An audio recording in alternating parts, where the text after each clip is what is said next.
gitu. Kita Kita di sini tuh semuanya juga panik teman-teman. Kenapa tiba-tiba mati listrik? Karena kita tuh sebenarnya udah prepare sebaik mungkin, tapi ya namanya ini kan kita juga nggak tahu kan Pak. Di luar namanya kendali kecelakaan kita. itu namanya. Human error. Human error. Human error. Oke. Jadi kita tadi lagi asik diskusi terus tiba-tiba hitam semua. nggak apa-apa anggap aja Semuanya kita langsung lagi gelap dikelilingi. begitu. Iya. Oke, bisa dibalikan lagi nih ke diskusinya kita tadi dari pertanyaannya Mas Edwin GKJ Iya. Jemaat Tungklor tentang babi hutan haram dimakan orang Kristen. Oke. Semoga kita tidak kehilangan Memori yang tadi ya. memori atau fokus yang tadi ya.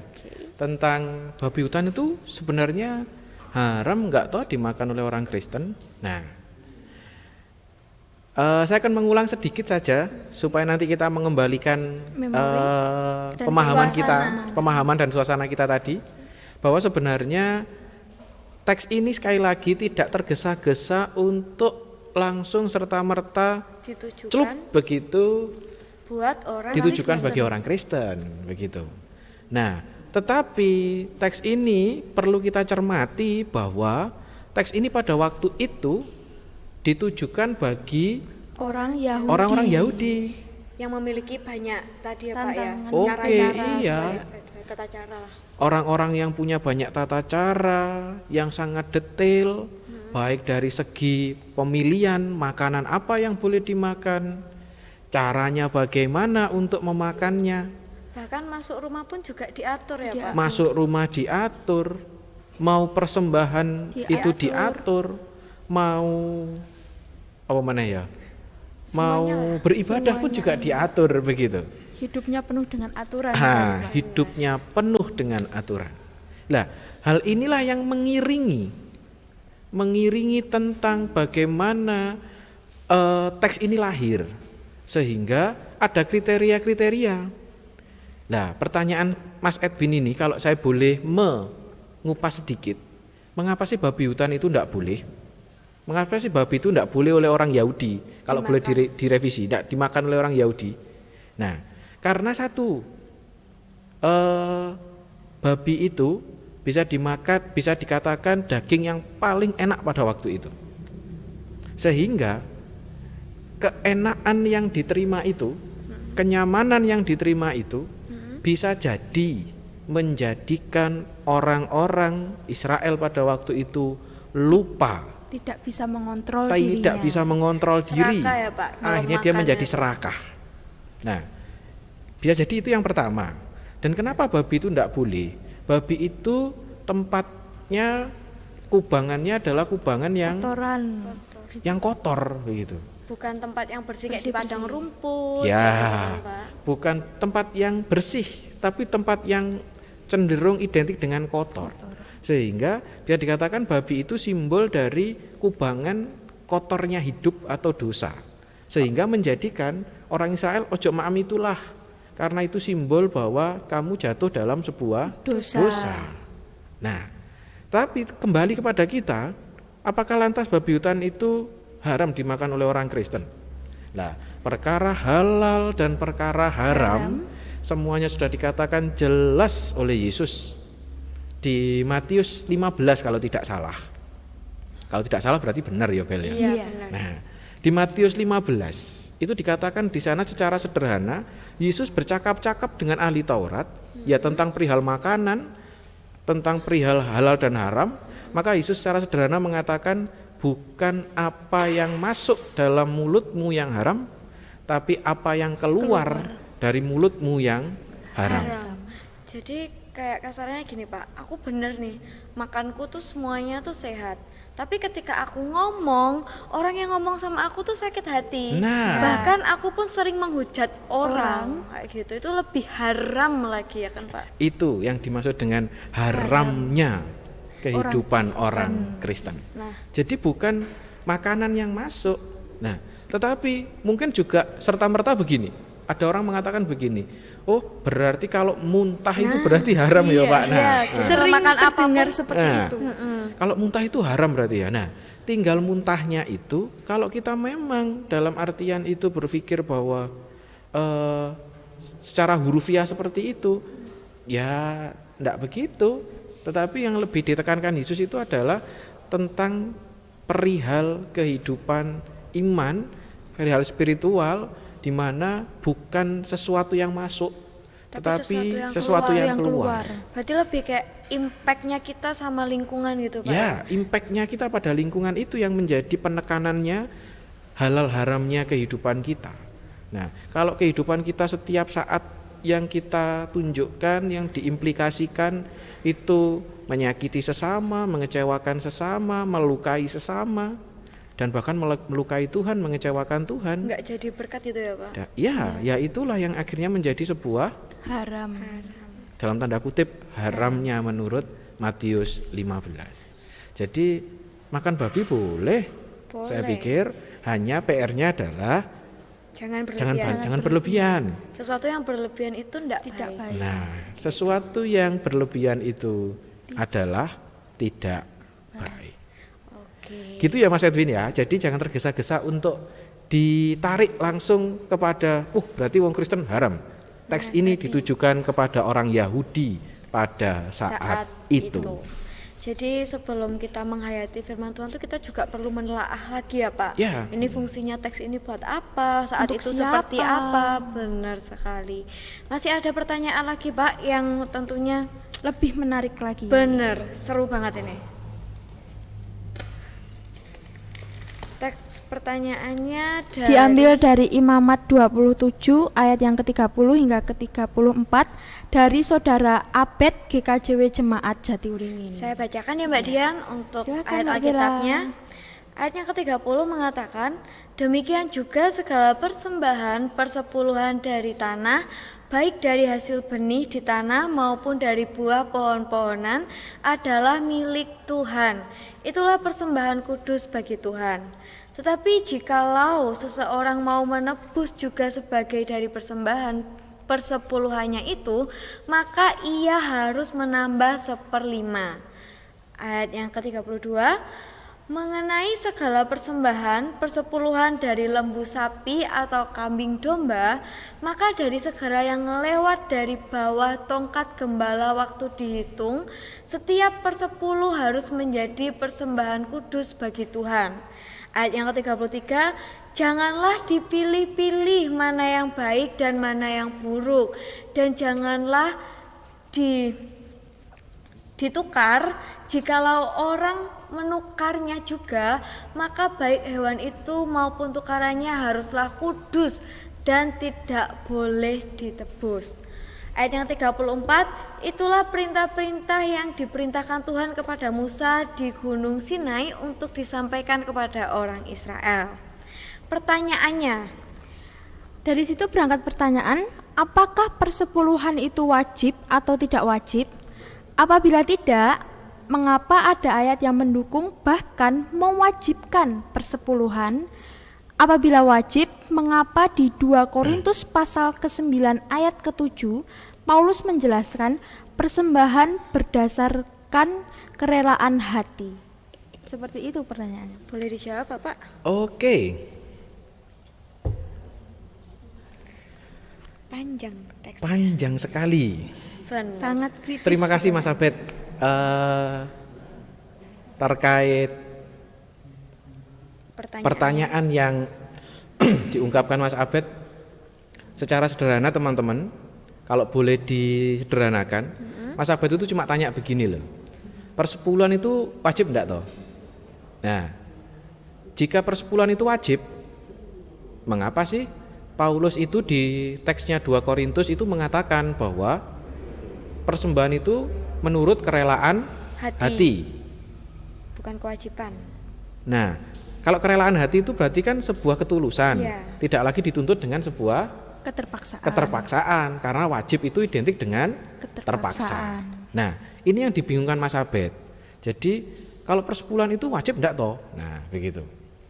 Jadi gini teman-teman, untuk teman-teman semua mungkin ini jadi sebuah pemahaman kita yang baru, bahwa sebenarnya mungkin teman-teman sudah sering mendengar kata persepuluhan begitu. Persepuluhan itu maksudnya begini, kalau teman-teman masih belum ada yang tahu.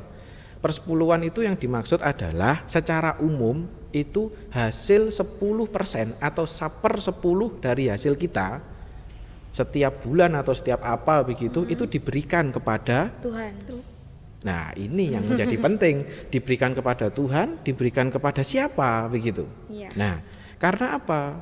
Teks kita sebenarnya kalau kita cermati pelan-pelan, persepuluhan itu banyak teks yang berbicara tentang persepuluhan. Yang pertama, sebelum menjawab Mas Abed tadi, di teks Bilangan. Di teks Bilangan itu yang mengatakan tentang persepuluhan itu ditujukan bukan kepada gereja, bukan kepada lembaga, tetapi persepuluhan ini diberikan kepada orang Lewi. Orang Lewi itu siapa? Orang Lewi itu siapa? Orang-orang yang enggak itu sih Pak, yang apa namanya? Yang kasarannya di bawah itu enggak sih Pak? Bukan ya? Nah, gak lulus ya berarti. Saya menjawab seitunya itu soalnya kan ada yang diselamatkan orang Lewi. Siapa orang Lewi? Siapa orang Lewi itu? Orang yang membutuhkan. Nah, ngawut nih ya. Mbak Dian, orang Lewi itu siapa? Dor. Ayo di komen siapa yang mau jawab. Boleh nih. Bisa Teman-teman bisa komen, kita tunggu ya Pak. Dalam hitungan. Sayangnya nggak kelihatan saya ini. Iya, orang Lewi. Orang Lewi itu orang yang seperti apa sih? Siapa sih orang Lewi? Siapa sih?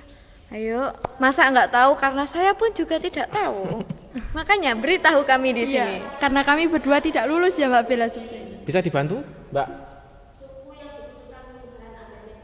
Oh, Abed Oh. menjawab orang Lewi itu suku yang dikhususkan Ya, Bet oleh iki takon apa Tuhan. bedheki jane iki. Lek Nek wes ngerti jawabannya nyapa kontek kok Bet.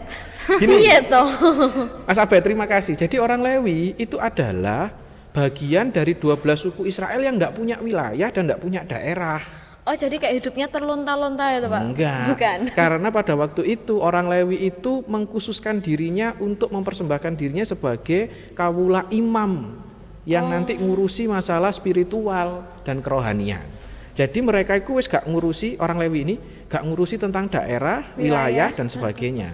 Maka suku-suku yang lain itu dalam tanda kutip mempunyai hak istimewa begitu untuk memberikan persepuluhan supaya orang Lewi ki iso urip. Kenapa? Karena wong Lewi gak nyambut gawe.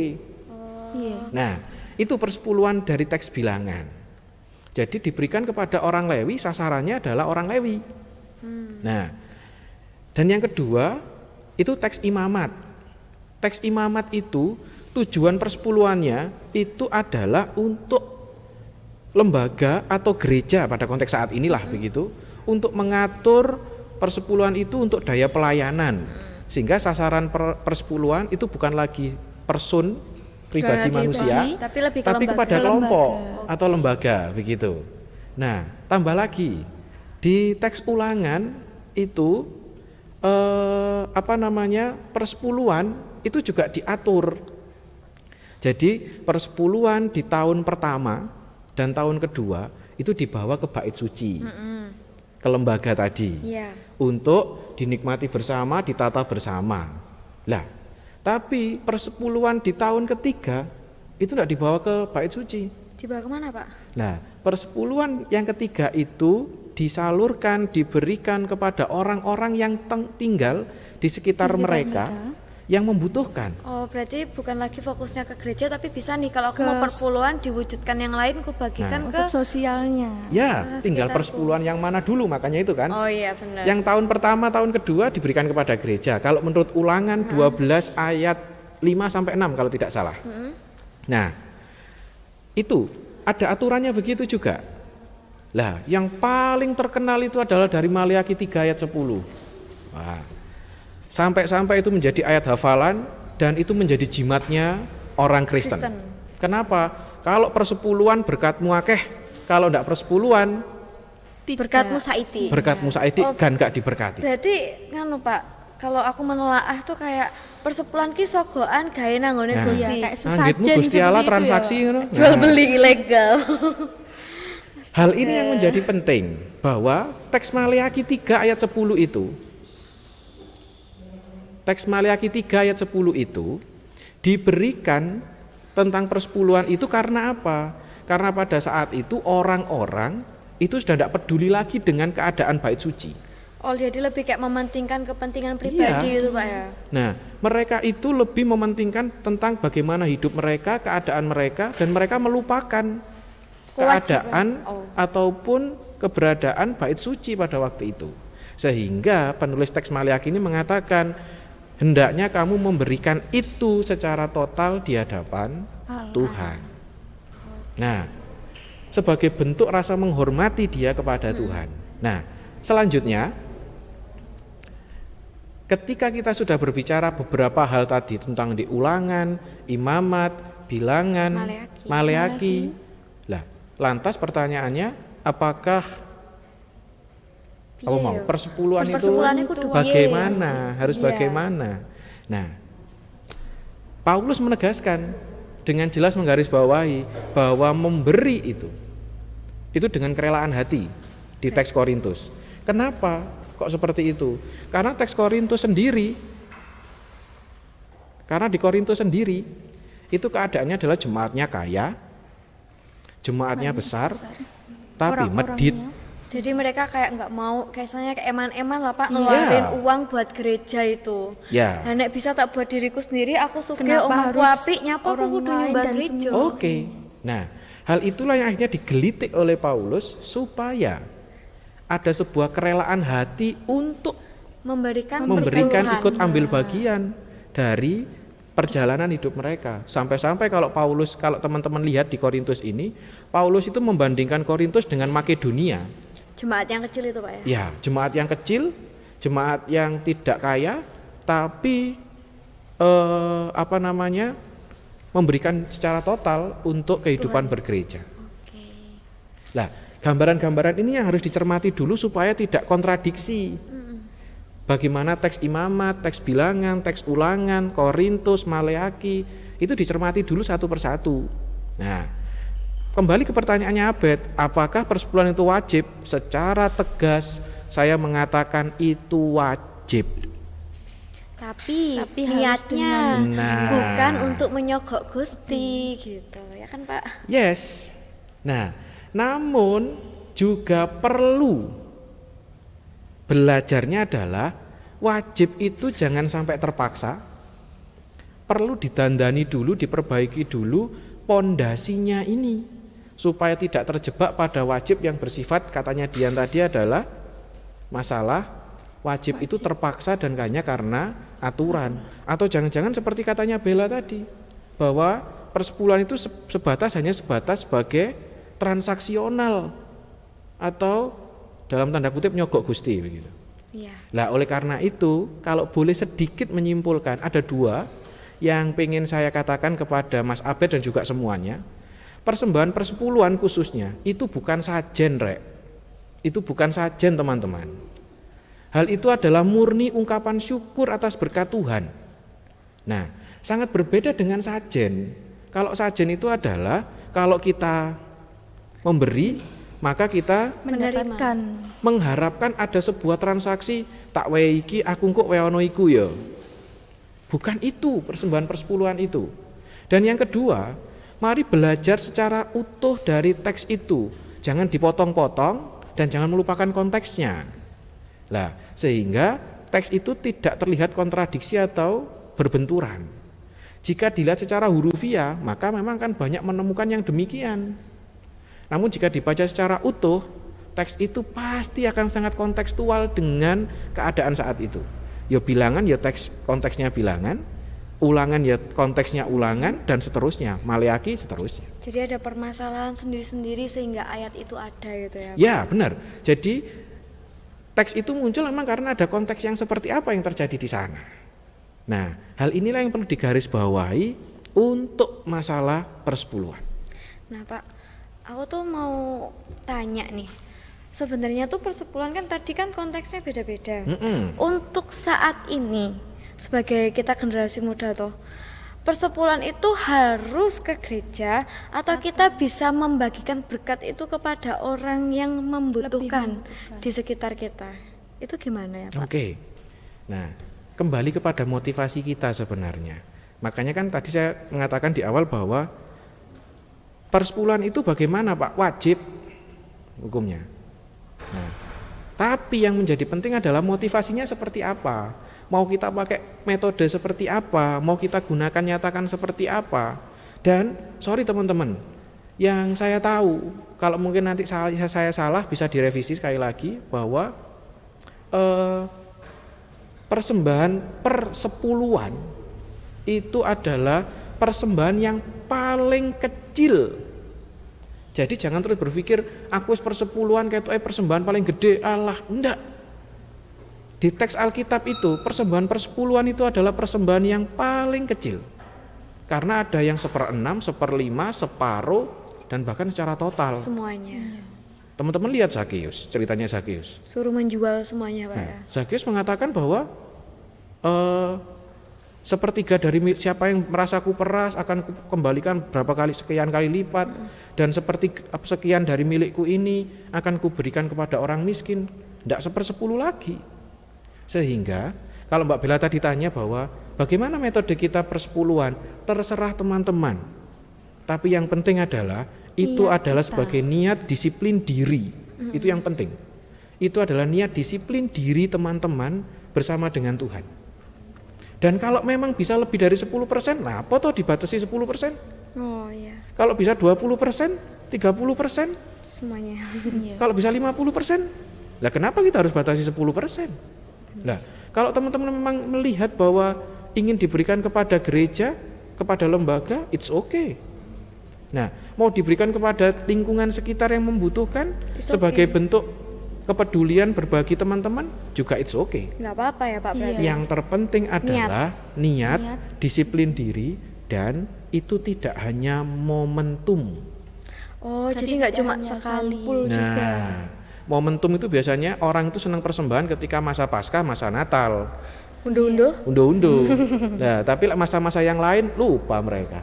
Nah, ini jadi tentang persepuluhan semoga menjadi sebuah pemahaman baru bahwa jangan tergesa-gesa untuk membandingkan teks karena teks itu konteksnya berbeda-beda. Permasalahan yang melatar belakangi pun juga berbeda-beda.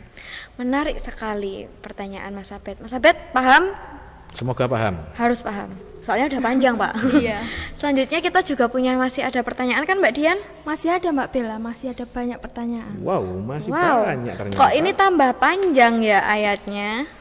Ada 2. Iya, pertanyaan keempat ini ada 2 dari Matius 24 ayat ke-36 dan juga Matius 27 ayat yang ke-43.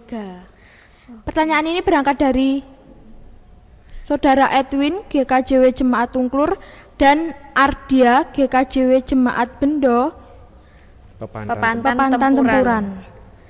Mungkin Mbak Bella bisa membaca ayatnya? Boleh. Saya bacakan ya untuk ayatnya. Matius 24 ayat yang ke-36. Tetapi tentang hari dan saat itu tidak seorang pun yang tahu, malaikat-malaikat di surga tidak, dan anak pun tidak, hanya Bapa sendiri. Kemudian Matius 27 ayat yang ke-43. Ia menaruh harapannya pada Allah. Baiklah Allah menyelamatkan dia, jikalau Allah berkenan kepadanya, karena ia telah berkata, Aku adalah anak Allah. Pertanyaannya Mbak Dian. Nah, dari sini ada pertanyaan terkait ayat pertama, apakah maksud Yesus dengan perkataan itu? Apakah Yesus itu bukan Bapa? Lalu untuk terkait dengan pertanyaan yang kedua, untuk ayat yang kedua maksud saya, jika Yesus Kristus adalah Tuhan, mengapa dia masih meminta pertolongan kepada Allah dan tidak menggunakan kekuasaannya untuk melepaskan dirinya sendiri dari kayu salib? Pertanyaannya sangat menarik ya. Nah, untuk diskusi kali ini kita mohon ya teman-teman itu untuk aktif komen, karena ini tuh kalau kelebat sedikit tuh rancu ya Pak pemahamannya itu, karena ini benar-benar butuh pemahaman dan konsentrasi yang tinggi. Jadi teman-teman kalau ada yang nggak jelas dan masih bingung bisa untuk bertanya di komen, nanti kita akan jawab di sini. Waktunya Pak Pan. Oke, terima kasih. Akan saya gabung 2 pertanyaan ini meskipun ayatnya berbeda, tetapi semoga pemahaman ini, pemaparan ini menjadi sebuah hal yang semakin menjelaskan, membuat titik terang kita itu menjadi paham begitulah. Nah, mungkin kita pasti akan bingung dengan teks ini. Kok seakan-akan itu Yesus itu kok siapa tuh? Yesus kok nggak tahu? Katanya Yesus itu Allah. Katanya Yesus itu sama dengan Allah. Katanya Yesus itu adalah Allah sendiri. Kok dia bisa berkata bahwa tidak seorang pun tahu, hanya Bapa yang tahu. Berarti Yesus terbatas ya. Nah, seakan-akan Yesus jadi terbatas. Terus pertanyaannya Mas, apa mau jenenge? Ardia. Ardia lanang wedok ya? Ya. Oh lanang ya. Nah, pertanyaan Mas Ardia ini, nah dia mengatakan bahwa jika Yesus Kristus itu adalah Tuhan Allah, mengapa dia bisa minta pertolongan kepada Allah dan tidak menggunakan kuasanya untuk melepaskan dirinya sendiri dari kayu salib? Nah, teman-teman, ini yang menjadikan kadang kita itu goyang, yang menjadikan kita itu menjadi ragu, benar, tentang iman kita, tentang siap keyakinan kita kepada Yesus itu sendiri. Nah, pasti kita dibuat bingung dengan teks ini. Apa memang Yesus itu benar-benar tidak tahu? Apa memang dia itu tahu? Tapi pura-pura tidak tahu. Pendusta dong kalau begitu. Nah, atau sebenarnya Yesus itu lemah toh? Atau Yesus pura-pura lemah? Nah, banyak pertanyaan yang muncul akhirnya. Nah, setelah hal ini, semoga ini benar-benar membahani kita, bahwa saya ingin mengambil satu pemahaman dari Calvin. Kalau teman-teman ada yang tahu, bahwa Calvin itu mengatakan bahwa tentang inkarnasi. Apa ya inkarnasi? Lahir kembali. Wah, wis ki ngawut nah iki arek. Oh, itu reinkarnasi ya? Inkarnasi itu dari kata karnis, jadi apa ya? Karunia? Bukan. Jadi seperti ya apa yang menjelaskannya ya? Jadi Allah yang menjadi daging begitu. Jadi menyapa manusia.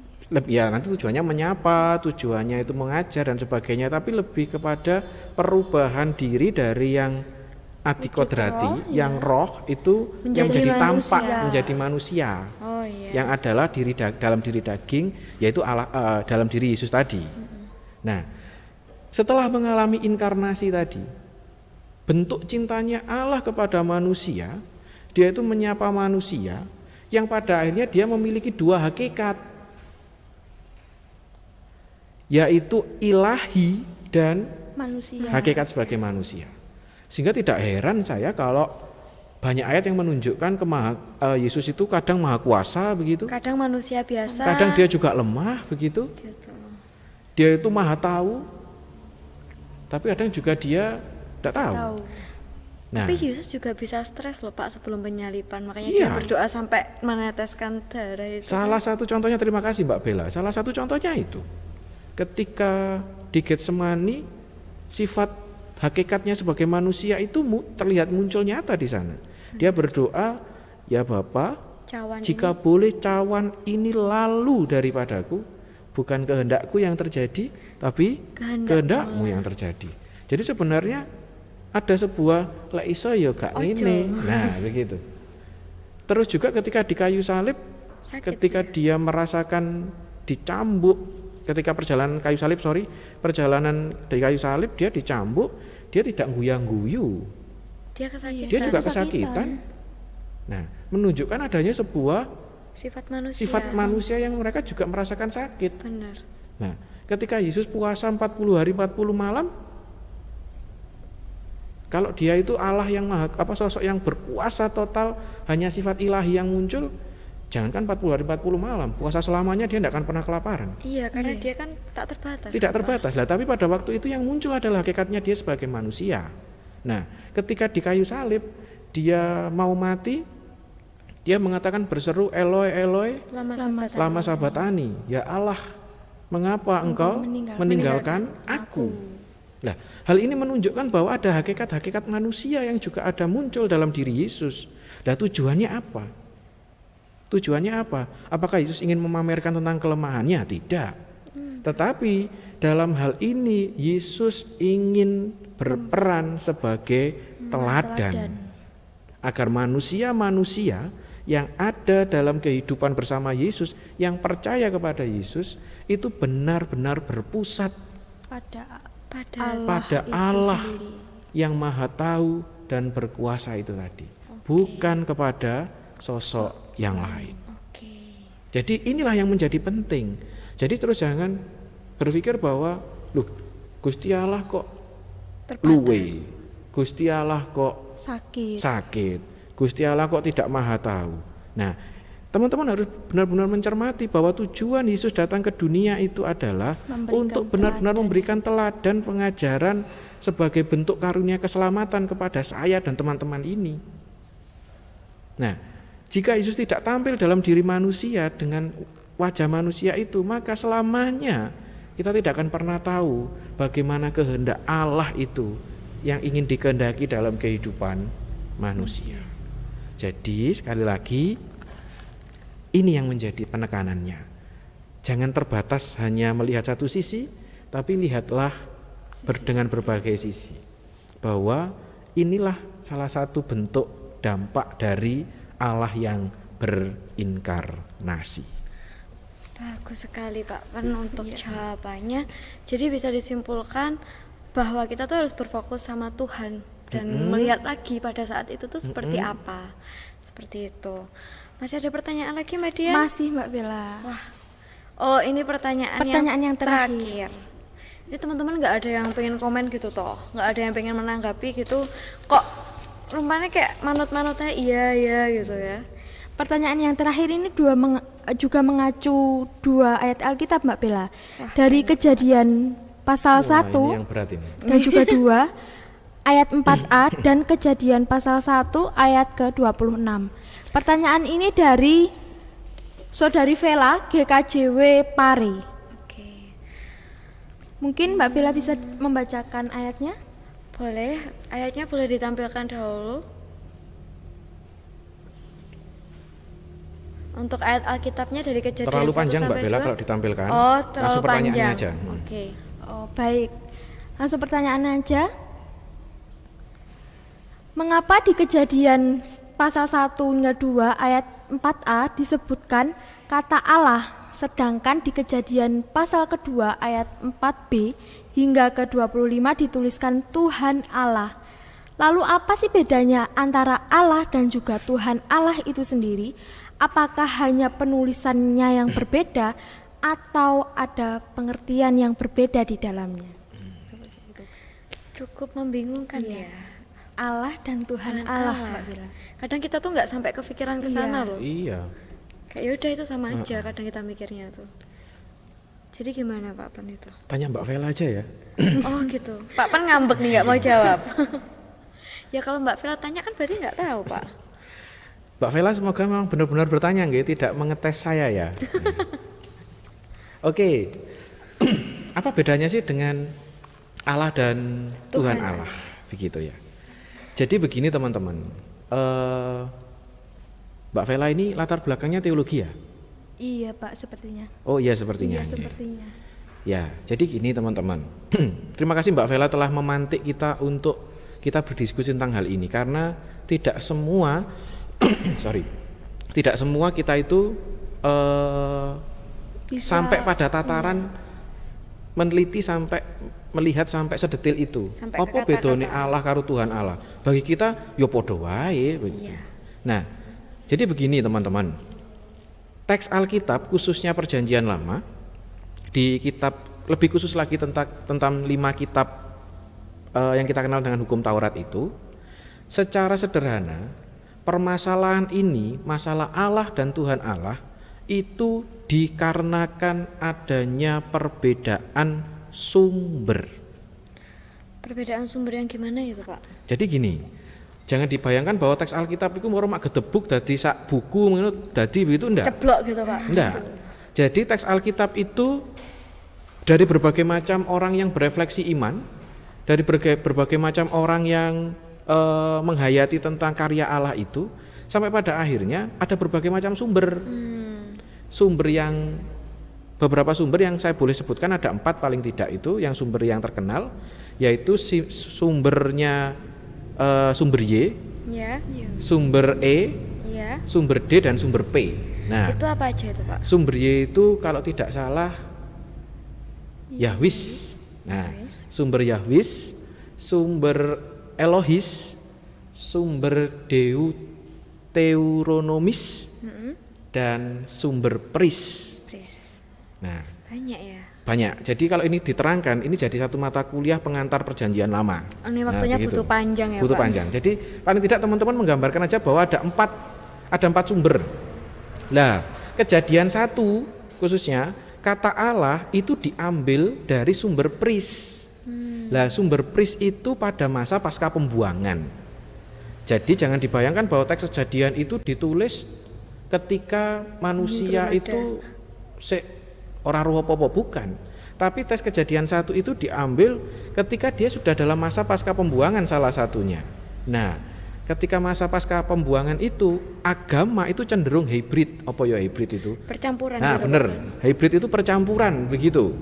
Nah, ketika percampuran, maka penggunaan kata itu adalah kata Allah. Nah, kata Allah itu apa? Menunjukkan sosok yang ilah, sosok yang ilahi, begitu. Nah, karena pada waktu itu paham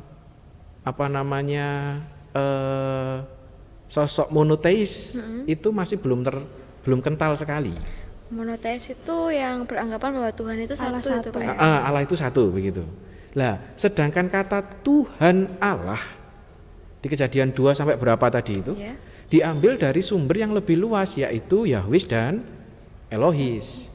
Nah, karena naskah-naskah Masoret, naskah Masoret itu salah satu naskah untuk teks itu, mereka cenderung telah diredaksi bersama, walaupun asalnya beda sumber, yaitu yang Yahwis tadi itu dari Yehuda, terus sedangkan yang dari Elohis itu dari Israel Utara. Tapi mereka itu menekankan penyembahan kepada Allah yang esa, Yahweh itu. Sedangkan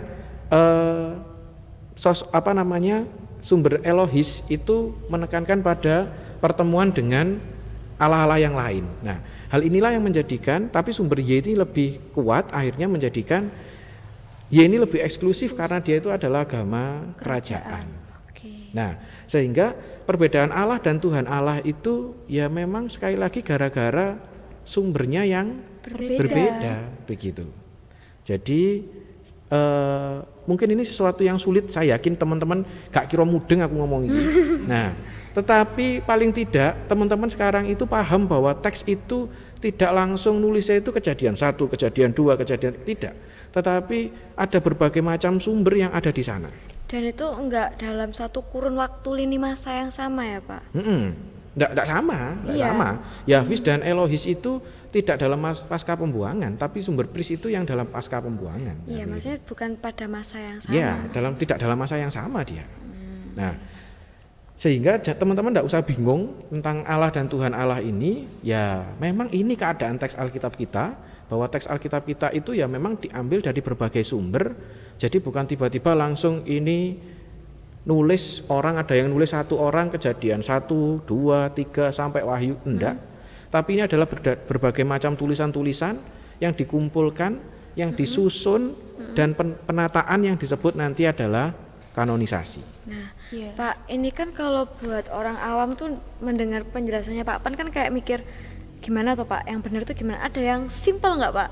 Kayak kesimpulannya yang lebih simpel dan bisa diterima ya loh. Apakah Piye, bisa piye, piye? dikatakan bahwa Allah itu ya pasti Tuhan dan Tuhan itu belum pasti Allah, seperti itu? Oke, kalau arah ke sana, kalau nanti untuk jawabannya Mbak Dian tentang Allah dan Tuhan, oke, sekarang begini dulu. Supaya nanti ini supaya ini clear saja ya. Iya. Jadi secara sederhana saya tidak akan menyebut nama-nama sing aneh-aneh Iya. begitu. Nah, tetapi teks Alkitab, khususnya teks Kejadian 1 dan Kejadian 2 itu diambil dari sumber yang tidak satu. Ada sumber A, B, C, D, begitu saja. Lah, sumber A, B, C, D ini punya kekasannya masing-masing. Lah, kekasan inilah yang akhirnya mewarnai tulisan-tulisan yang ada di Kejadian 1 dan Kejadian 2. Sehingga ada ada penulis yang menyebutkan itu Allah. Karena apa? Karena dia terpengaruh pada agama yang sudah cenderung hybrid, yang sudah tercampur-campur begitu. Ada juga yang menyebutnya Tuhan Allah. Oh iya. Kenapa? Karena pada waktu itu sumber Yahwis, sumber yang eksklusif tadi, sumber yang sudah menekankan pada monoteisme, Allah yang tunggal itu, Allah yang esa itu sudah memposisikan bahwa Tuhan Allah yaitu satu itu, tidak Allah yang lain begitu. Oh iya. Nah, pasti nanti teman-teman akan semakin bingung dengan pertanyaannya Vela yang nomor 2. Itu Mbak Vela. Oh gitu. Oh, Jadi sorry, tadi sebelum Mbak Dian yang tanya. sebelumnya. Jadi itu ya Pak, perbedaan penyebutan saja kayak Ya, gitu. jadi bukan hanya perbedaan penyebutan, tapi lebih juga kepada latar belakang bagaimana kehidupan mereka pada waktu itu.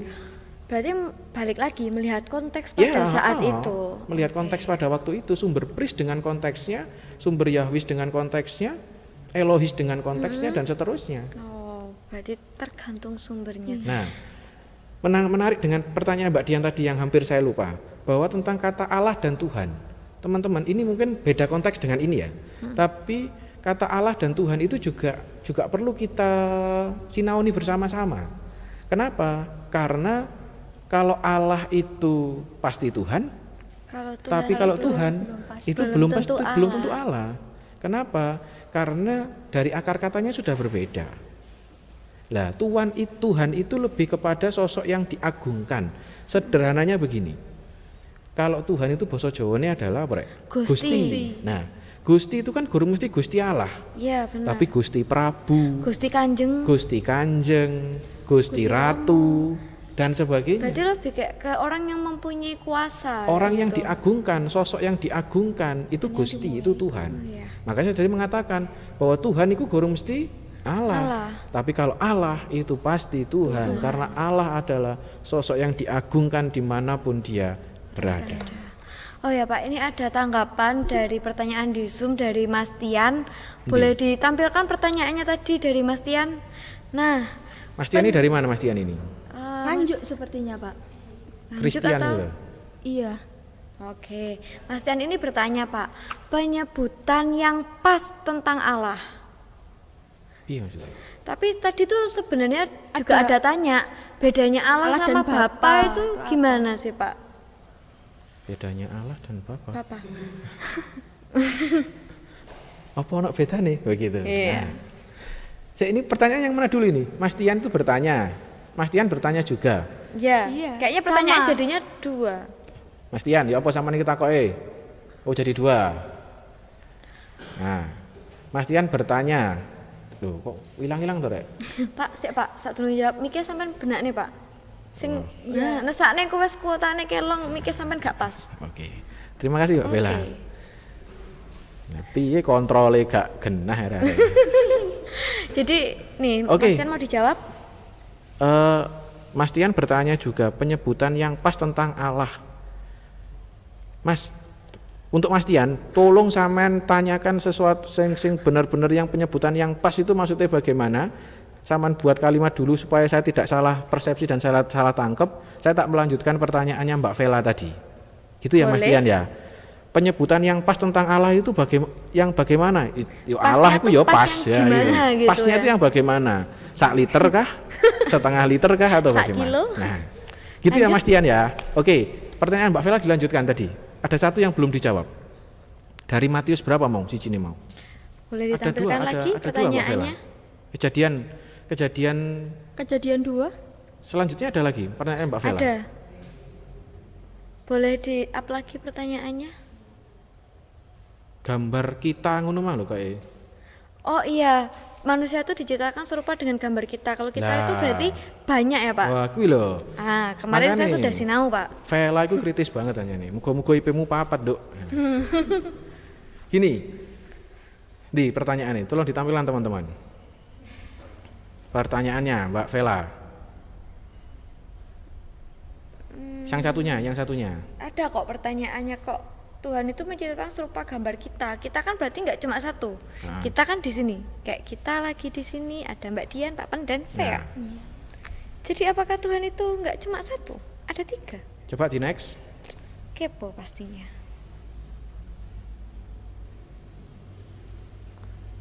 Oh, gak enek.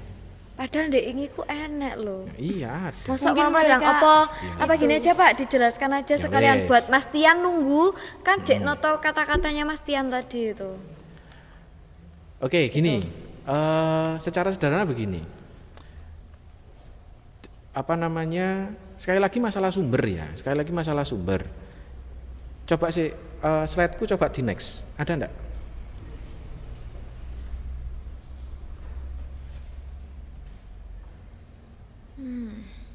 Apa kita yang kemarin karena serunya bahas Oh, ini oh. dan Coba next lagi terkait Tidak ada. penyebutan kan sepertinya kita kan juga penyebutan. Oke. Saya ingatnya itu Iya, ada yang tanya dihubungkan kayak dengan gitu. kata Trinitas juga. Iya, mungkin yang kemarin Sebentar merasa ya, Mbak bertanya Vela ya. dan Kejadian 1 ayat yang ke-26 sepertinya Mbak. iya. Oke, Boleh sebentar. nih yang ngerasa bertanya Mbak Vela. Halo Mbak Vela. Bisa direspon pertanyaannya kayak gimana Mbak Vela? Karena sepertinya kemarin kita membaca itu Sangat ya seru Mbak sekali Tia. itu. Baca. Dan ini sangat-sangat terkait sama ini. Jadi kita nggak ada kekeliruan gitu. Oke, Saya Ketemu ya, buka Pak? di HP aja lah. Oke. Sebentar ya Mbak Vela, sabar. Karena kita masih amatiran. Masih newbie. Gimana Pak Pan? Nah, ini. Sudah. Oke. Saya bacakan ya untuk teman-teman. Mbak Vela tanya di Kejadian 1 ayat 26. Baiklah kita menjadikan manusia itu menurut gambar dan rupa kita, supaya mereka berkuasa dan seterusnya. Pertanyaannya begini. Di situ dituliskan kata kita. Lalu kita itu siapa yang dimaksud kita? Apakah ada banyak Tuhan? Adakah hubungan dengan Trinitas? Nah, pertanyaan terakhir itu langsung saya jawab. Trinitas ora ana hubungannya, Mbak. Nah, Trinitas itu produknya Gereja. konsili, gereja mula-mula. Jadi sudahlah kita lupakan saja Trinitas. Jadi terkait masalah kita itu penting. Mungkin kita akan bingung, loh, kok gambar rupa kita? Berarti Gusti Allah itu kalau kita itu kan jamak. Banyak. Nah, kalau kita itu berarti kan menjadi Allah itu menjadi jamak, Iya. begitu. Bukan menjadi tunggal. Nah, ini teman-teman yang juga perlu dicermati bahwa inilah produk kita, produk yang kita warisi. Jadi kata kita itu terpengaruh dari budaya agama Asia. Di mana agama Asia itu sangat jarang mengatakan kata aku, Oh iya, benar. tapi sering mengatakan kata kami Kita atau atau kita. kami. Contoh sederhana saja lah, kalau kita mau bertanya, padahal yang bertanya itu adalah seorang pribadi. Tapi ketika kita bertanya, kita mengatakan Kita mempunyai pertanyaan. kita mempunyai pertanyaan, kami merespon begini loh. Lah padahal sing merespon wong siji kok kami. Lah itu memang Iya. budaya Asia.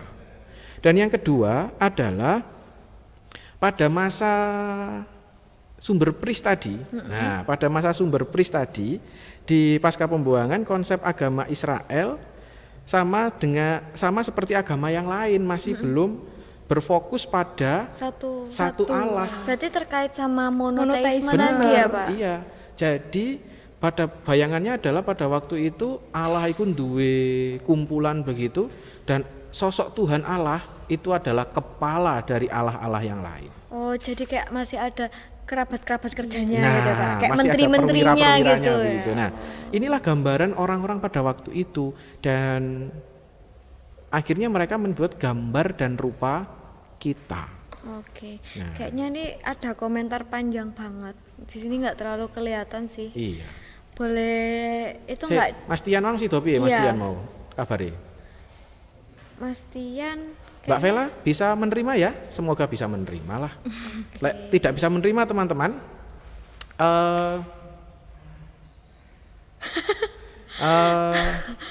Oke, gini. Jadi teman-teman begini, diskusi ini nih saya pikir memang diskusi yang sangat-sangat menyenangkan Iya, begitu benar ya. sekali. Ini Dan tidak ada capeknya saya pikir. Nah, Oke. tak ngombe sirek ya. Oke, sambil Pak Pan minum, ini ada satu pertanyaan yang menarik disampaikan kepada saya di sini.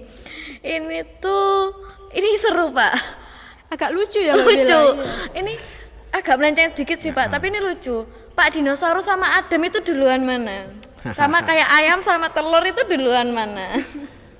KPPM Sambirjo. Iya. Ya, saya kalau saya kan jawab pertanyaan ini, kalau yang bertanya itu memunculkan namanya siapa? Oh, siapa? KPPM Sambirjo itu Jadi gede. jangan bersembunyi di balik KPPM, tapi gentle atas aja. nama kayak Mas Tian ini loh, gentle banget. Ya. Nah, ini Mas Tian tuh pertanyaannya udah jadi nih Pak. Ya wes, sambil menunggu Mas Tian, menunggu KPPM Sambirjo memunculkan namanya, maka saya akan mencoba untuk Menjawab ya Pertanyaan dari Mas. pertanyaan Mas Tian. semampu saya ya. Iya. Jadi gini, ada teman-teman di gereja lain menyebutkan Allah dengan sebutan Yehova, Elohim. Nah, dari yang saya pahami, dua sebutan itu digunakan di Perjanjian Lama dan tidak semua orang menyebut nama-nama yang dimaknai sebagai nama Maha Kudus, Pak. Terus Pertanyaannya? Ini kayak pernyataan nggak pertanyaannya, sih? Ini kayak pernyataan nggak sih Pak? Iya, Ini Iya. ini masih pernyataan. pernyataan. Jadi kayak Belum memberikan ada statement. pertanyaannya. Heeh. Terus pertanyaannya? Oh mungkin pertanyaannya gini Pak, itu tuh bisa nggak sih digunakan untuk saat ini penyebutan-penyebutan itu tadi? nah, gini, teman-teman juga perlu begini ya. Kita perlu belajar bahwa jangan berpikir kita itu diaras hitam dan putih, boleh ndak, benar salah begitu, Farisi dan Taurat banget begitu. Nah, tapi bagaimana kita menghayati begini? Oleh ndak toh kita menyebut Allah kita itu di perjanjian di salah satu 10 hukum Tuhan itu mengatakan bahwa jangan menyebut nama Tuhan Allahmu dengan sembarangan begitu kan. Nah, tetap yang menjadi penting itu adalah begini. Penekanan itu bukan pada sebuah penyebutan, tapi penekanan itu pada sebuah ikatan, yaitu relasi kita. Kalau relasi kita itu dengan Allah itu transenden atau imanen begitu. Oh, tambah ngeri nih iki. Opo Bahasa kuwi? apa meneh kuwi Pak? Bingung kita. Transenden itu adalah kita itu berelasi dengan Allah itu seakan-akan waduh, sehingga kita itu takut, kita itu merasa Keweden gitu Pak ya? ya merasa takut, merasa Batasan jauh, gitu, Pak. menganggap Allah itu kayak rojo dan kita itu cuma munduk-munduk begitu. Oh berarti ada sekat antara Ya. kita sama Tuhan. Ya itu. Tapi kadang itu Allah itu juga bersifat imanen. Imanen itu apa? Seperti sahabat kita. Oh iya benar. Nah, Kayak bapak sama anaknya Pak ya? bukan hanya bapak sebagai anak, tapi juga hanya sebatas seperti aku dan Dian, aku dan Bella. Sama seperti kita sahabat begitu. Setara. Lah, kalau kita itu terlalu transenden ya ora apik karena kita menjadi jauh. Kalau kita itu terlalu imanen ya ora apik, dia kurang ajar nang Gusti Allah begitu. Nah, tetapi yang menjadi penting adalah bagaimana relasi kita ini menyebut dia itu monggo. Kita menyebut dia itu dengan sebutan apa, dengan kita maknai sebagai apa, it's okay. Hanya yang terpenting adalah Motivasi. relasi kita itu bagaimana dengan Allah. Jadi percuma kita panggil dia sayang, tapi hati kita tidak di sana. Oh sakit sekali itu. Pak ini tuh ada pertanyaan lagi Pak yang menarik Pak. Apa nih ki? Mau tahu menarik Pak? ini, Ini Pak. dari Mas Edwin di Tunglur. Izin bertanya, mencari kebenaran. Berarti selama ini nggak benar dong Mas? Kan mencari kebenaran. Ini gini Pak pertanyaannya. Apakah sosok Yesus benar-benar berambut panjang seperti di salah film dan simbol yang lain? Kayak kita kan pernah Pak lihat tuh di atas kayu salib, di poster, di Dek banyak lah, kaos, ya. di kaos. Dek Yesus tato. itu gondrong, brewoken, mancung, belok, nek pamane saiki ganteng ngono, Pak. Apa koyo ngono kuwi, Kajis? Nah, Mas Edwin bisa merespon? Salam Mas Edwin. Halo, Mas. Ada Edwin. respon kah Mas Edwin di sana? Tak kok tak jawab orang anak wonge rugi. Hai Mas Edwin. Meresponkah dia? Mungkin bisa on mic. Open cam. Sudah dijawab. Oke, ya. Mas Edwin nanti kalau saya tidak masih kurang puas dengan saya tanya dengan Pak Pendeta Adi ya. Nah, gitu. Atau jangan-jangan ini Pak Pendeta Adi yang bertanya macak jadi Mas Edwin. Mengatasnamakan Mas Edwin. Oke, begini teman-teman. Kita mungkin ini akan jadi pemahaman baru dan sesuatu yang mungkin teman-teman akan terbelalak begitu. Apakah sosok Yesus itu benar-benar berambut panjang? Tak tambahin Mas Edwin ya. berhidung mancung, bermata biru, terus berkulit putih Brewok. dan brewok begitu. Yuklah kita saat ini itu mencoba belajar. Saya mungkin bisa salah sekali lagi, tapi saya mencoba untuk berpikir logis saja. Yesus itu hidup di mana? Dia itu hidup di daerah Yahudi. Yahudi itu Asia atau Eropa? Eropa. Iya, wong loro ndek kene. Yang jelas bukan Asia, karena matanya biru. Sekarang aku tanya, Yahudi itu, Israel itu di Asia atau di Eropa? Asia. Iya. Iya Pak, dia di Asia loh. Lah. Kan lagi di itu kan permasalahan. Makanya. Nah, Gimana sih kita? gimana sih Minum kita? dulu saya, Ya, minum dulu lah gitu. Jadi, Yesus itu adalah orang Asia, teman-teman. Jadi kalau orang Asia, gak mungkin lah dia itu rambutnya pirang gondrong begitu, kecuali disemir. Nah, hidungnya mancung, terus matanya biru, brewok, ganteng, gagah seperti orang Eropa. Kayaknya sangat-sangat enggak ya Pak ya? Kemungkinan besar tidak begitu. Tetapi kenapa gambar yang kita terima, gambaran Yesus yang kita terima itu adalah Yesus yang seperti populer yang saat ini, Yang ngehit soalnya. yang hit saat ini. Kenapa? Karena Asia agama Yahudi pada waktu itu, kekristenan pada waktu itu ditransfer ataupun diadopsi oleh orang Eropa, dan orang Eropa lah yang mewujudkan itu dalam rupa gambar, dan dia menyatakan itu. Sehingga produknya yang kita terima itu adalah produk gambar Yesus yang hasil imajinasinya orang Eropa. Nah, itu Mas Edwin. Jadi imajinasi aja ya Pak berarti? Iya, imajinasinya orang Eropa. Lah, hanya masalahnya adalah menjadi sesuatu yang penting untuk benar-benar kita cermati, dan kita tidak usah malu begitu loh, bahwa iya memang itu produknya imajinasinya orang-orang Eropa. Makanya kalau Mas Edwin nanti tertarik dengan ini, coba baca buku dari Bapak Profesor Immanuel Gerrit-Singgih. Nah, bukunya itu adalah Dari Israel ke Asia. Buku lucu bukunya, Dari Israel ke Asia loh. Padahal kan Israel itu Asia. Nah, karena apa? Karena dari Israel itu diproses dulu di Eropa, baru itu kembali lagi ke Asia. Padahal hasil aslinya adalah dari Asia. Jadi itu yang kita lihat selama ini, yang rambutnya gondrong, mancung, matanya biru, itu adalah penggambaran saja. Iya, dari orang Eropa. Aku juga menambahi Pak, aku tuh pernah lihat lukisan di mana Yesus itu digambar itu sesuai dengan culture-nya orang Chinese. Jadi Yesus tuh matanya sipit, terus pakai yang bajunya khas adatnya orang Chinese. Itu kan juga sama saja. Cuma lebih ngehits yang versi Eropa ini aja. Karena di mana-mana versinya itu. Kalau teman-teman tahu sebenarnya banyak versinya Yesus itu. Ada wayangnya juga toh Pak? Iya, ada gambar wayang Yesus itu yang juga banyak itu, wayang Yesus yang dikubengi ular begitu, dan kepala ular itu diinjak oleh Yesus. Nah, itu menandakan bahwa Yesus digambarkan sebagai wayang yang telah mengalahkan iblis yang digambarkan sebagai ular. Nah, ada juga yang katanya Bella tadi. Nah, untuk Mas Edwin. Nah, bisa juga Mas Edwin baca buku Sugita Raya.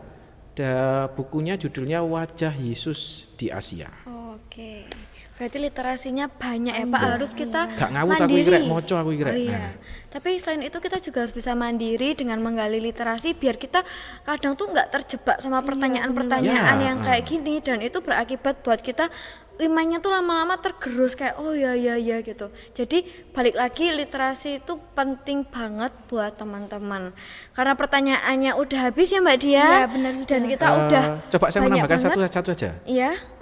Menambahkan satu aja itu tentang pertanyaan Mas Christian yang memang tidak diangkat karena memang tidak ada ayatnya begitu kan. Mas Christian itu pertanyaan sangat kritis sebenarnya. Mas Christian bertanyanya itu adalah oke, kalau kita mau baca Alkitab itu memang minta tuntunan Roh Kudus, benar. Wong beriman ini ngono pancene Mas. Nah, tetapi pertanyaan Mas Christian ini logis banget. Dia bertanya bahwa, loh, kalau seperti itu, Kalau sudah seperti itu, bagaimana secara manusiawi kita? Memang kita minta tuntunan Roh Kudus, tapi kalau ada teks-teks yang sulit bagaimana? Satu untuk kita semua adalah memang benar, mohon tuntunan Tuhan di dalam doa supaya diberikan kebijaksanaan dalam mencermati teks Alkitab.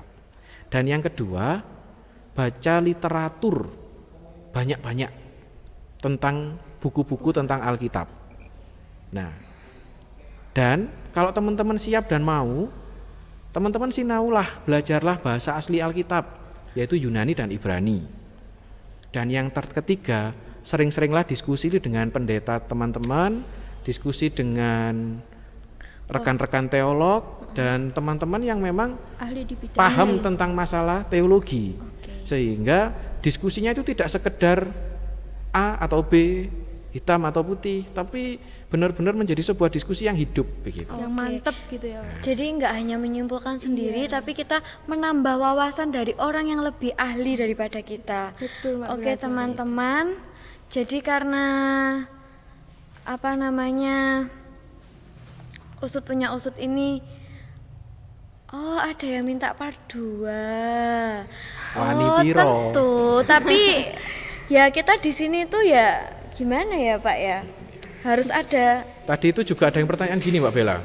Usul ada tentang usut punya usut tentang Trinitas materi 3 SKS. 3 Ngono, Pak. SKS ku garek piro Pak? Iya. Men kampus kebijakannya beda-beda ya SKS -e.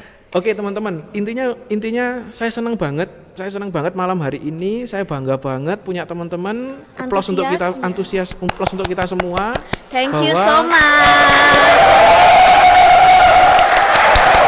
Kedengeran kan panitia kayak gimana antusiasnya? Gini, harapannya adalah begini teman-teman, sekali lagi. Inilah yang diharapkan oleh kita semua dan juga generasi penerus gereja, bahwa jangan tergesa-gesa untuk ngemplok atau ngecap atau menelan teks Alkitab. Karena kalau teman-teman tergesa-gesa, jatuh teman-teman nanti. Nah, kalau emang ada sesuatu yang ini kenapa ya kok begini ya? Ini kenapa kok begini ya? Itulah diskusikan terus. Jadi jangan terus tiba-tiba langsung serta-merta, oh kayak pertanyaan Merita tadi, boleh bercerai. Nah, akhirnya jadi sebuah Pembelajaran. sebuah tedeng atau sebuah pembelaan begitu. Jadi itu yang menjadi penting. Kalau teman-teman antusias lanjut usut punya usut jilid 2 ya, nanti biar KPPMD yang akan menata ini bagaimana. Bener banget. Oke. Jadi kita membaca Alkitab tuh sama kayak kita bermain media sosial yang tiap hari kita mainkan. Informasi yang diterima nggak boleh langsung ditelan mentah-mentah. Oh berarti ini. Harus Oh dicerna dengan baik dulu. bener, harus dicerna lagi. Kalau masih nggak jelas bisa ditanyain ke pendetanya, ke orang yang dianggap lebih mampu dan lebih memahami tentang isi Alkitab. Oke, kita juga ada pengumuman Iya, Mbak Mbak Dian. Bella. Pertanyaan Jadi, terbaik. Ada 2 orang yang memberikan pertanyaan terbaik, Iya. yaitu yang pertama ada Saudari Vela, GKJW Jemaat Pare.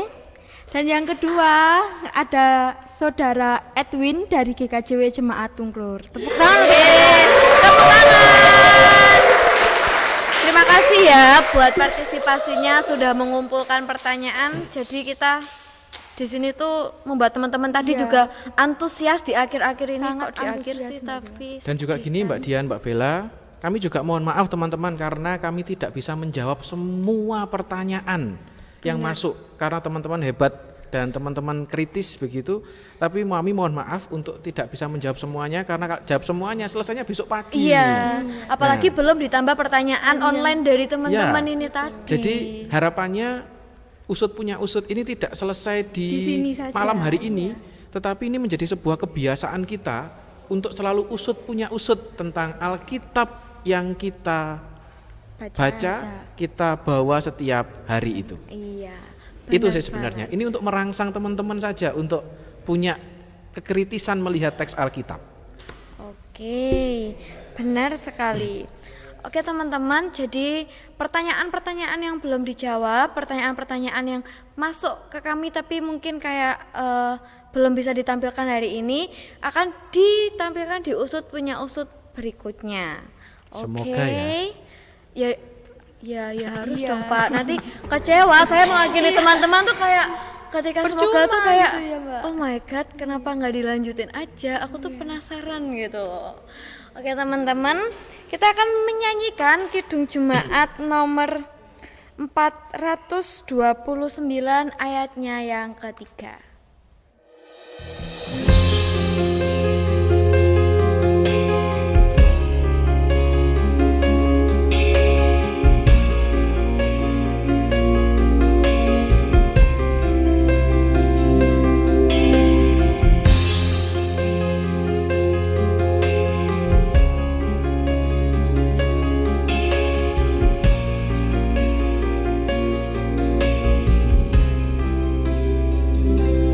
Utus kami menjadi saksi yang setia beriman, menyisahkan kasih surgawi pada orang berbeban. Roh Kuduslah yang mengurapi agar kami tetap teguh di dalam kasih, melayani setiap orang bergeluh.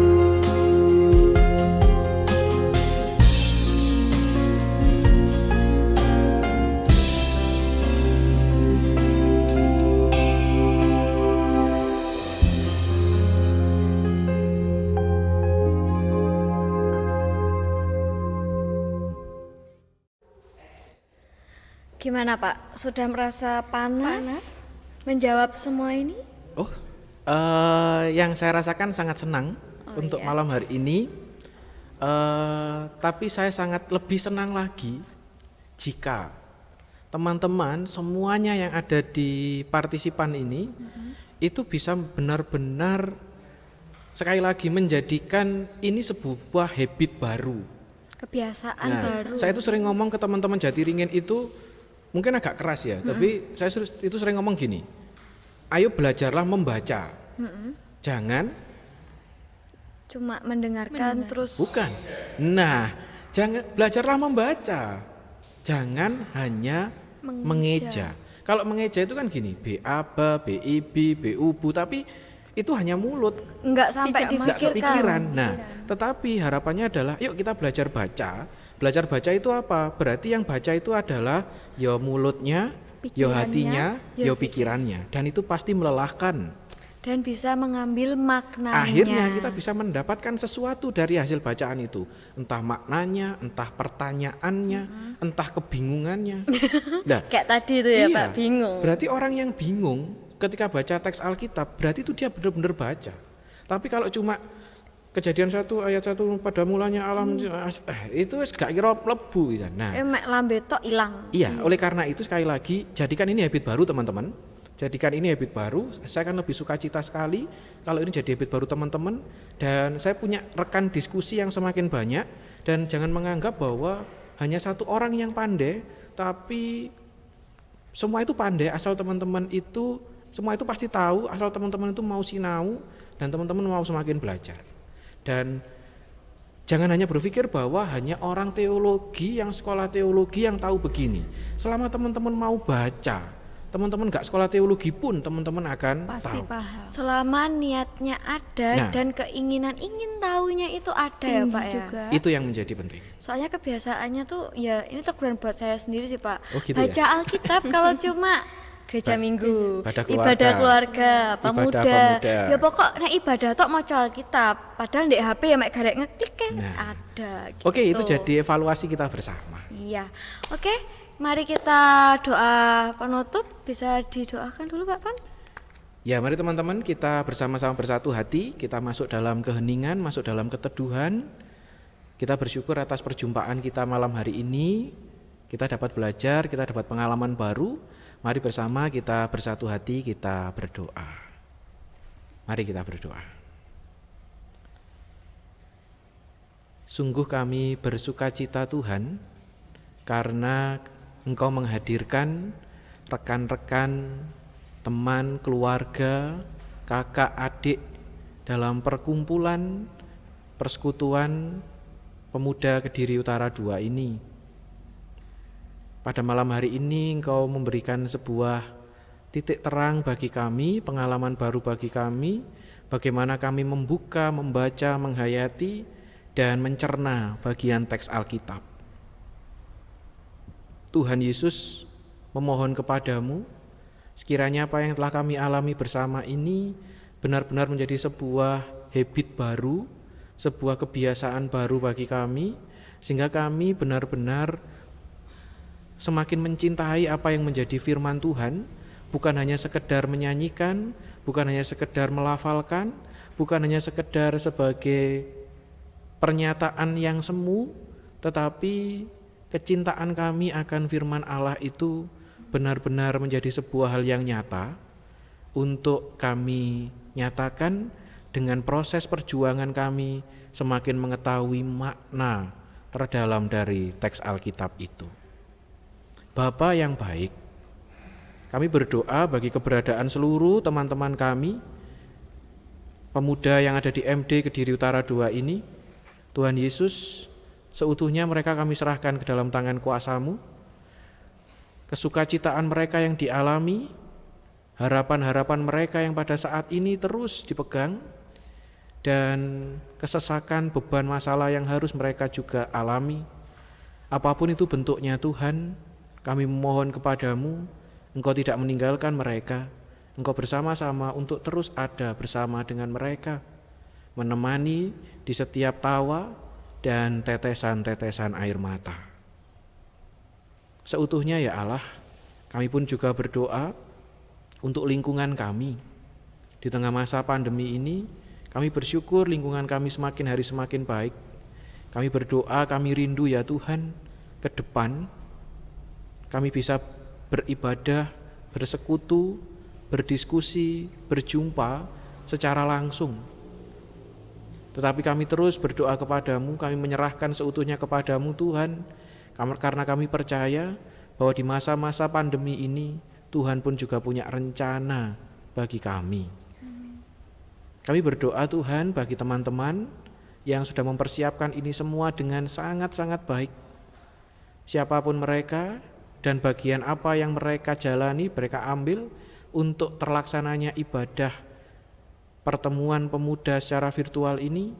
Tuhan Yesus, kami mohon kepadamu, Engkau berkenan juga memberkati mereka bersama-sama dengan keluarga mereka.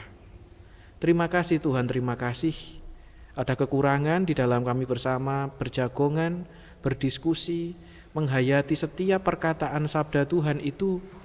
Jika memang ada sesuatu yang tidak berkenan di hadapan-Mu, ada keluputan, kekeliruan, dan kesalahan kami manusia yang terbatas ya Allah. Oleh karena itu kami mohon pengampunan. Seutuhnya harapan, doa, dan syukur kami ini semuanya kami minta dalam kuasa Tuhan Yesus Kristus. Dan dengan segala kerendahan hati kami, pada saat ini kami menengadah di hadapan Tuhan, memohon berkat dari-Mu. Kasih karunia damai sejahtera Allah di dalam Yesus Kristus nyata mengalir membersamai kehidupan kita sekalian, pribadi yang ingin semakin melekat bersama dengan Tuhan saat ini kekal selamanya. Amin. Amin. Oke, mari kita sambut dengan kita bernyanyi dari Kidung Jemaat nomor 430.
Oke teman-teman, nggak kerasa ini tuh udah malam banget saking Wow, jam serunya kita 9. diskusi. Iya, jam 9 loh, kita nggak kerasa ngebahas semua diskusi ini sampai jam segini.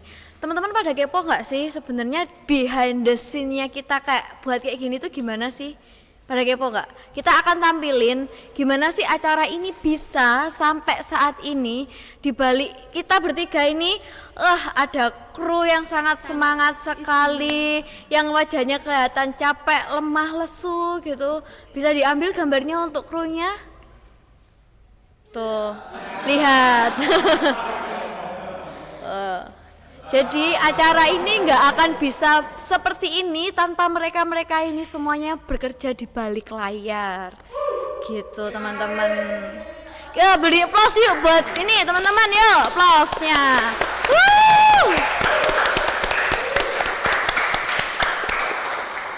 Jadi teman-teman, jika boleh menambahkan untuk teman-teman, jika teman-teman tadi mengatakan bahwa yuk jilid 2 begitu, aku senang-senang aja begitu. Saya juga senang saja. Kalau kita melihat ya semoga, maka tadi mengatakan semoga ya, soalnya perjuangan untuk memberikan yang seperti ini itu nggak mudah dan harganya juga mahal begitu loh. Jadi Dan nggak sebentar. nggak sebentar teman-teman. Iya. Jadi itu kami akan tetap, tentunya KPPMD menjadi sebuah catatan KPPMD untuk menjadi catatan bahwa akan tetap diusahakan karena ini sebuah kebutuhan kita bersama, tetapi teman-teman bersabar dan senantiasa untuk juga memberikan support dukungan kepada teman-teman di KPPMD. Begitu ya? Iya, jadi jangan lupa buat supportnya buat kita sampai nanti siapa tahu ada usut punya usut jilid 2 ya Mbak Dian ya. Iya betul Mbak Bila. Oke, terima kasih buat teman-teman yang berpartisipasi sudah mengirimkan pertanyaan, mengikuti ibadah online ini dari awal sampai akhir. Kita ucapkan banyak-banyak terima kasih. Selain itu, Foto Mbak Bella. foto. Oh ya, kita akan foto bareng-bareng yuk teman-teman yang masih off cam. Bisa nih buat on cam kita foto buat dokumentasi. Tapi ini fotonya online. Jadi besok kalau siapa tahu kita bisa bertemu bareng, kita foto bareng lagi. Oke? Ayo yuk yang belum on cam bisa on cam dulu, kita tunggu senantiasa. Biar kelihatan ya Mbak Bella. Iya, kita foto loh. Gantengnya, Itu cantiknya, panitianya malah on cam di situ. Ikut sini panitianya bisa ke sini. Sama yang teman-teman yang lain. Yuk, ditunggu on cam-nya ya. Yuk. Ditunggu on cam-nya. Dandan dulu nih. Bisa dirapiin. Dandan dulu ya Mas ya. Dandan dulu yang rapi. Sip. Dandan dulu. Senyumnya meskipun kami tahu Anda kalian tuh ngantuk, lelah. Oh, enggak lelah, antusias kok katanya tadi. Oh ya antusias. Teman-teman Tunjukkan panitia antusiasanya. bisa di belakang kami. Ya, ini panitianya outfitnya tuh temanya rumahan. Sangat-sangat rumahan. Pak, ya semuanya Pak Probo. Pak Probo monggo. Ayo Pak. Foto dulu kita. Say hi. Terus yang ngutus apa? Loh sini yang moto siapa? Oh, tapi dihitung gitu gimana ya? Dihitung ya. Yuk ya. Saya bentar, Mas Iwan biar duduk dulu. Sudah Mas Iwan? Gak ketok aku, rotok mendek, gak ketok aku. Oke, kita hitung ya teman-teman. Yuk, 1, 2, 3. Cheese. Iya. Oke.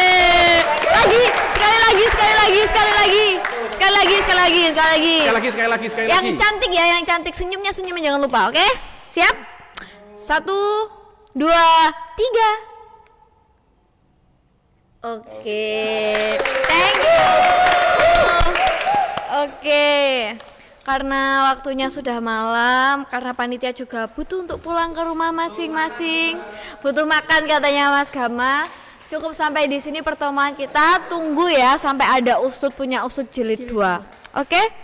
Teman-teman mengingatkan besok hari Minggu dan besok itu waktunya ke gereja. Oh iya, ke gereja. Jangan lupa yang udah gajian bisa perpuluhan. Menjadikan suatu kebiasaan. kita. Ya, jangan lupa ya. Oke? See you next time. Dadah. Terima kasih semuanya.